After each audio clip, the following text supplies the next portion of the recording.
एक शक्ति, एक पावर, एक एनर्जी ने इस संपूर्ण ब्रह्मांड की रचना की है। उसने सोचा कि मैं एक से अनेक हो जाऊं और उसने अपने शक्ति के एक अंश का महाविस्फोट किया जिससे इस ब्रह्मांड की रचना हुई। वह शक्ति, वह एनर्जी परमाणु के सबसे छोटे कण का नैनो कण है और इतना विशाल भी कि इसमें अनगिनत संख्या में ब्रह्मांड समाहित हो जाए। उस शक्ति के महाविस्फोट का परिणाम है कि इस ब्रह्मांड में अनेक सौरमंडल, अनेक ग्रह और असंख्य तारों तथा अनेक ब्लैक होलों का निर्माण हो गया। इस अनेक ग्रहों में एक ग्रह धरती पर उसने अपने अनेक अंशों में से एक अंश को पुनः अनेक अंशों में विभाजित कर इस धरती पर जीव का निर्माण कर हरा भरा बना दिया। इसलिए इस धरती पर पाए जाने वाले सभी जीव उसके शक्ति के अंश हैं और उन जीवों में सबसे प्रिय जीव मनुष्य है और उस मनुष्य में सबसे प्रिय स्त्री है जिसको उसने सर्वश्रेष्ठ शक्तियाँ प्रदान की।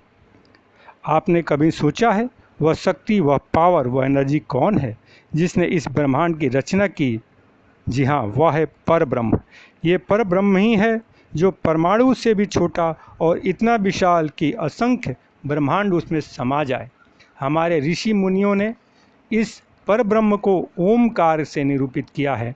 वैज्ञानिकों ने भी अपने अध्ययन में पाया है कि ब्रह्मांड में एक स्वर गुंजयमान है जिसकी ध्वनि ओम जैसी ही है। जबकि हम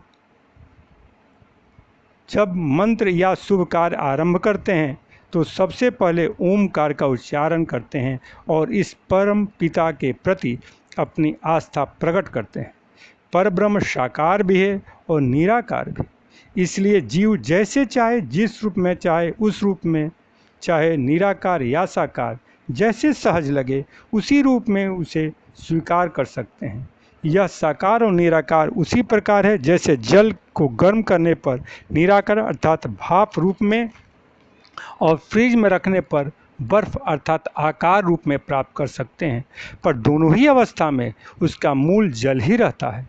इसी प्रकार परब्रह्म साकार भी है और निराकार भी। इस संबंध में भ्रम नहीं रखना चाहिए। ये भी भ्रम नहीं रखना चाहिए कि वह स्त्री है अथवा पुरुष। यह केवल कर्ता है अर्थात लिंग विहीन है, यानी यह न पुरुष है और न स्त्री ही। यह केवल कर्ता और संपूर्ण है। हमारे श्वेताश्वर उपनिषद के 6ठे अध्याय के 8वें मंत्र में बताया गया है कि इस पर ब्रह्म के को जीवों के भांति कार्य और कारण, शरीर और इंद्रियां नहीं हैं।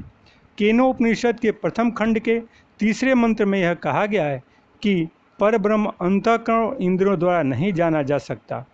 ये वहाँ तक पहुँच ही नहीं पाते। ऐसी अवस्था में कैसे बताएं कि ब्रह्म कैसा है? जिन महापुरुषों ने इस गुण तत्वों का उपदेश प्राप्त किया है वे बताते हैं कि यह जड़ और चेतन दोनों से भिन्न है।